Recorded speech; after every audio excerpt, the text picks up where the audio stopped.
Ah, so welcome to our Sunday Bhagavatam class. Here we go. Om Namo Bhagavate Vasudevaya. Om Namo Bhagavate Vasudevaya. Om Namo Bhagavate Vasudevaya. So today we are beginning with 1:15:36. Whoops, that's actually not true. Sorry. Actually, beginning with 1:15:34. I was looking through there. Okay, so 1:15:34. Yaya harad bhuvo bharam tang tanung vijahavaja kantakam kantakeneva dayam cha pi shituk samam. So this verse involves a very crucial philosophical point. So I'll explain this. So yaya means by which, and it's referring to the Lord's body, pastime body. So it's referring in the second line, the word tanum, tang tanum. Anyway, won't go into all the grammar. Yaya aharat bhuvo param. So the body, that body by which the Lord aharat removed bhuvo param, the earth's burden. It's very typical Bhagavatam statement, bhuvo param, the burden of the earth. So that form, tanum, by which the Lord removed the earth's burden, Aja, Krishna, the unborn one, and Vijahav. So the Lord gave up that form. Vijahav is just the past tense of the verb Vijahav. And we'll talk about this. Kantakam kantakeneva. And this is a sort of a standard example. As one removes a thorn with another thorn. Kantaka means a thorn. And so you remove one thorn with another thorn. Kantakam kantakeneva. Dayang cha pi shituk samam. And both, dvayam, the two, are equal to the Lord. So let's see how Prabhupada translates this. The Supreme Unborn, Lord Sri Krishna, the Supreme Unborn, that's the word Aja, caused the members of the Yadu dynasty to relinquish their bodies, and thus he relieved the burden of the world. This action was like picking out a thorn with a thorn, although both are the same to the controller. I'm going to read Prabhupada's purport. This is a really crucial philosophical point. Srila Vishwanath Chakravarti Thakur suggests that the rishis like Shonaka and others who were hearing Srimad Bhagavatam from Sutta Goswami at Naimisharanya were not happy to hear about the Yadus dying in the madness of intoxication. To give the sages relief from this mental agony, Sutta Goswami assured them that the Lord caused the members of the Yadu dynasty to relinquish their bodies by which they had taken away the burden of the world. The Lord and his eternal associates appeared on earth to help the administrative demigods in eradicating the world's burden. The Lord therefore called for some of the confidential demigods to appear in the Yadu family and serve him in his great mission. After the mission was fulfilled, the demigods, by the Lord's will, relinquished their corporeal bodies by fighting amongst themselves in the madness of intoxication. The demigods are accustomed to drinking the somarasa beverage, and therefore the drinking of wine and intoxication are not unknown to them. So then Prabhupada tells a story in that regard. So yaya harad bhuvo param tang tanung vijahavaja. So Prabhupada takes tang tanung, that body, that's what it means, that body, to refer to the caused the members of the Yadu dynasty to relinquish their bodies. So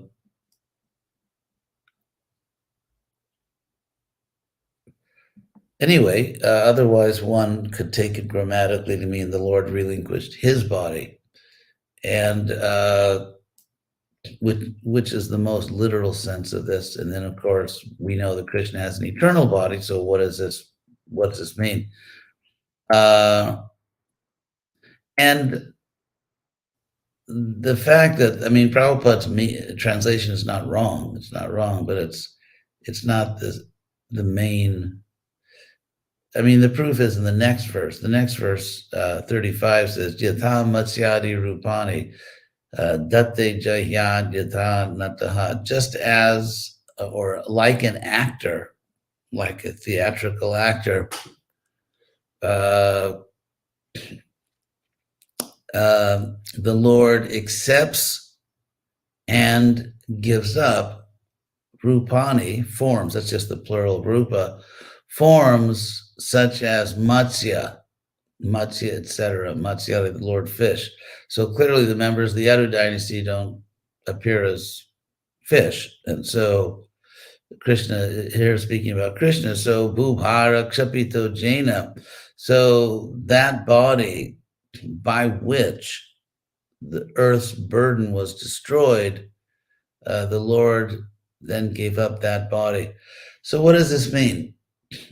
Let's see if the next verse is relevant to this philosophical point.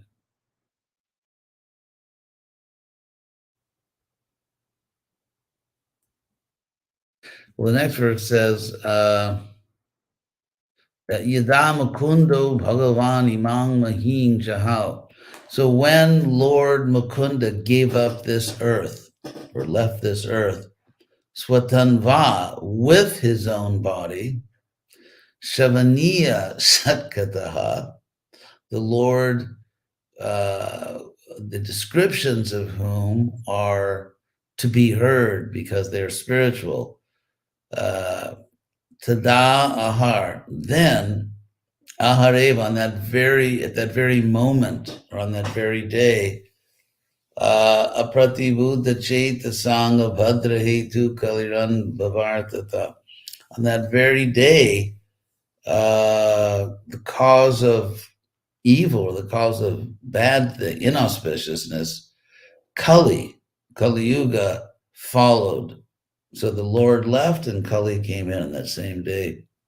And Kali is Abhadra Hetu, he's the cause of ill fortune for those who are Apratibuddha Chaitasam, who Prabhupada says, those whose minds are not sufficiently developed. So those whose consciousness is not awakened. So for those people, Kali causes misfortune, and he followed the Lord. The Lord left, he came. Now, what's interesting is,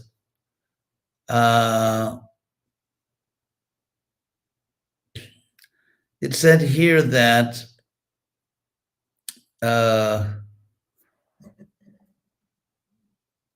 actually, let's go back to the previous verse. This is a whole paragraph. This is a very, very critical philosophical point. Has to be carefully understood. So, having said the Lord gave up a certain body, when it said twice actually, then it says, and yet he gave up the earth, and with his own form, he left this world. So Krishna, here's I think we have to understand this whole topic which is being discussed here. Because it says, for example, in text 115:35, Yatha Matsyadi Rupani Datte Jaya Jatana, like an actor, the Lord takes on and then gives up forms such as Matsya. When Krishna comes to this world, he exhibits, he appears, of course, Krishna, he appears in his own form, and yet with that form, he manifests certain things that obviously he wouldn't do in the spiritual world. For example, he acts as a human being in the sense that he's a human prince, a Yadu prince. Or even sometimes, for example, in the battle of Kurukshetra, it's described in the Bhagavatam that there was some blood coming from Krishna's body. I mean, obviously, Krishna doesn't have a material body with blood running through veins and all that, but he's playing the part. And that's what it said here, just like an actor. So, for example, in a movie, when they're shooting a movie and they show an actor with blood on him or her, that's not real blood. I mean, think of all the makeup of all the things they do in movies. And that's what's really going on here, because it said like an actor. And so either today or thousands of years ago, actors, they use different kinds of makeup and they dress in different ways. They act. For example, Krishna acted when he came to this world as a member of an earthly dynasty. I mean, Krishna is God. He's not a member of any earthly dynasty. So that particular appearance, if you take the word rupa also to mean appearance, Krishna is appearing in a certain way. And just like an actor. So we have to take that analogy of an actor very seriously here. The word rupa in the Sanskrit dictionary means any outward appearance or phenomenon, a form, a shape, a figure. So phenomenon, the word phenomenon means something that material senses can see. So Krishna manifests a phenomenal body in the sense that it can be perceived externally. Of course, Krishna's form in the spiritual world, people cannot see. So also, so that's the word rupa. It can also mean a likeness, an image, a reflection.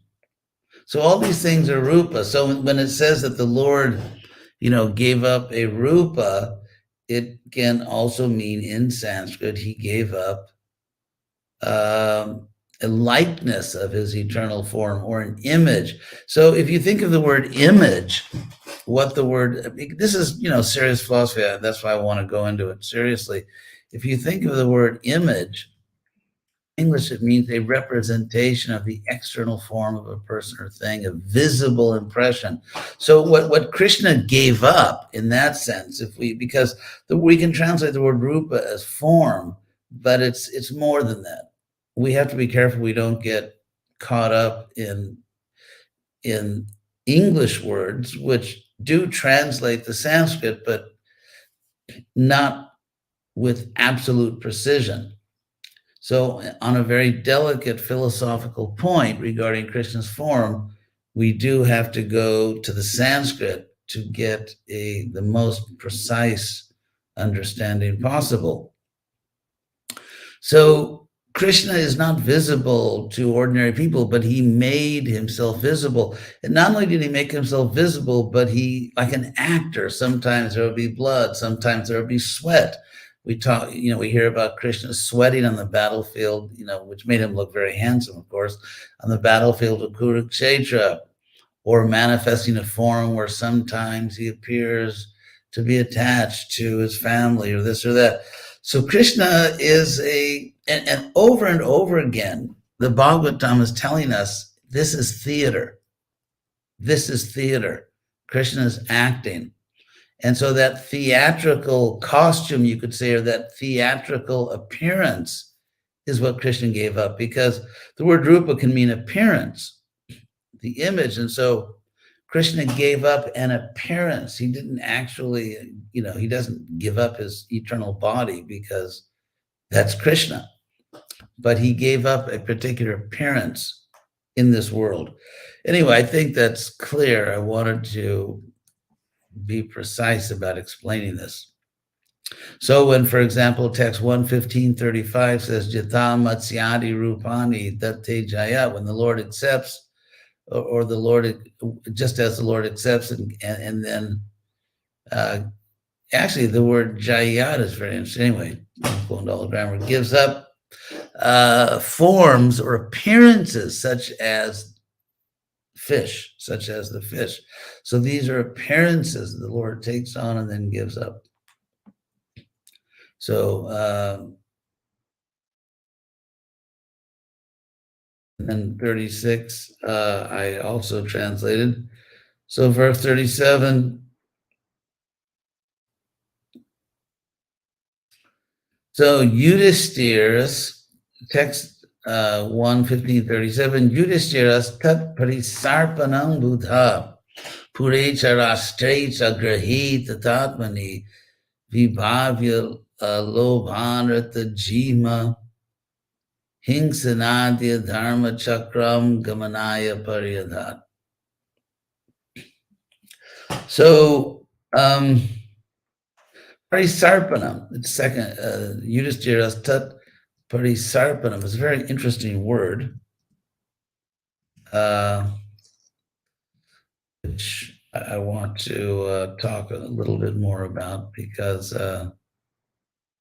that's what I thought. Let's see. Parisarpanam means literally like creeping about or crawling around. And this word here is describing how Kali is like creeping around and infiltrating things, crawling around and kind of seeping into everything. So it's a very interesting use of words. Yudhisthira, tat parisarpanam Buddha. So Yudhisthira was Buddha. He was intelligent, and he saw Kali. He saw Kali. That creeping about of Kali Yuga infiltrating his kingdom, Pure in the city, Rastre in the kingdom.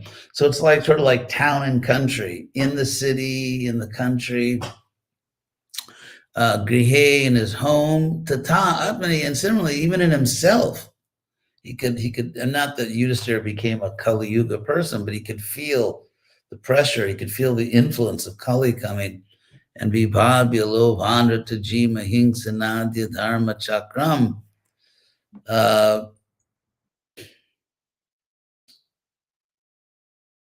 So observing this adharma chakra, this circle of adharma. So it's interesting because we can talk about a dharma chakra, sort of the perimeter. So, chakra meaning a circle also can mean a perimeter. So there's a dharma chakra, which means like within a certain perimeter, you are engaged in dharma.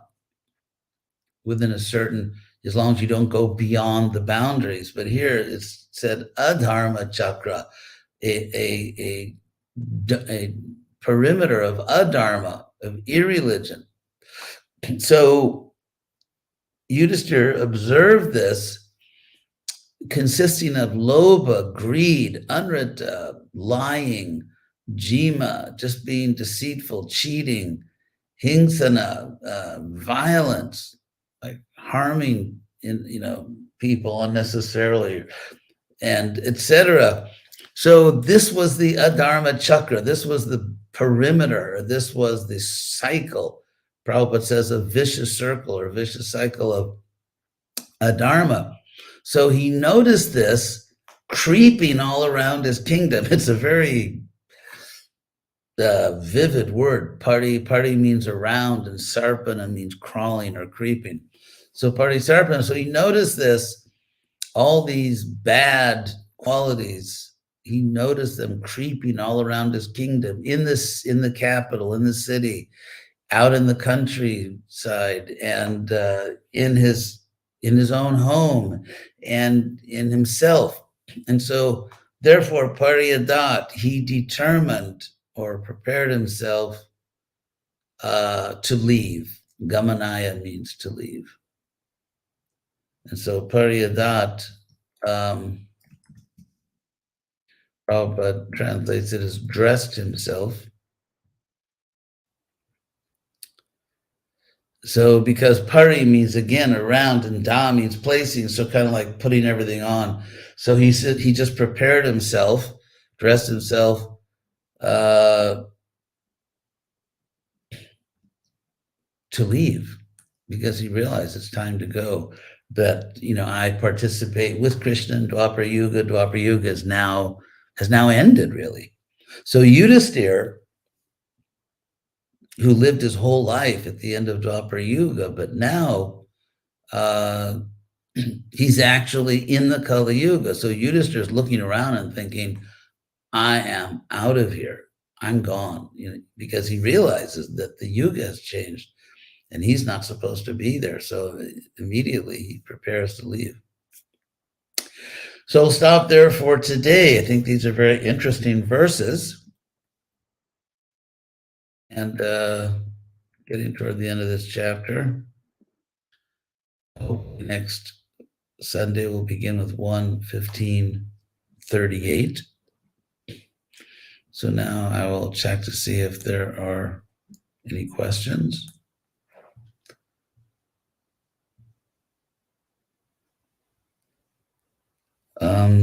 Let's see.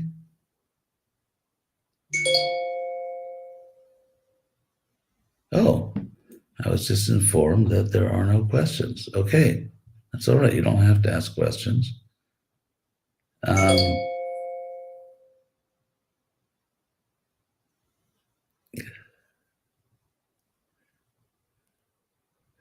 Okay, so we have no questions today. So, here's something from Jamuna Pavani. Why does it say to give up his form if the pastimes of the Lord are performed over and over? And also that there are worlds where the Lord eternally resides in those forms.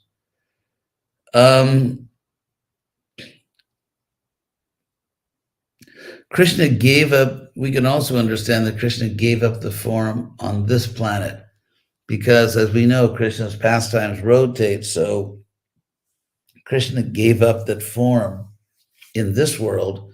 And of course, that same form appears in another world. So as far as there are worlds where the Lord eternally resides in those forms, that's interesting. We have to look that up. And the Chaitanya Charitamrita would be the book that talks about that. Whether actually Krishna, there's like a Matsya Loka, a planet where Krishna eternally is a fish, or is it a pastime form for this world? Okay, I don't see any other questions. So, Gaur Purnima is coming up soon, and I hope everyone is doing well. Hare Krishna.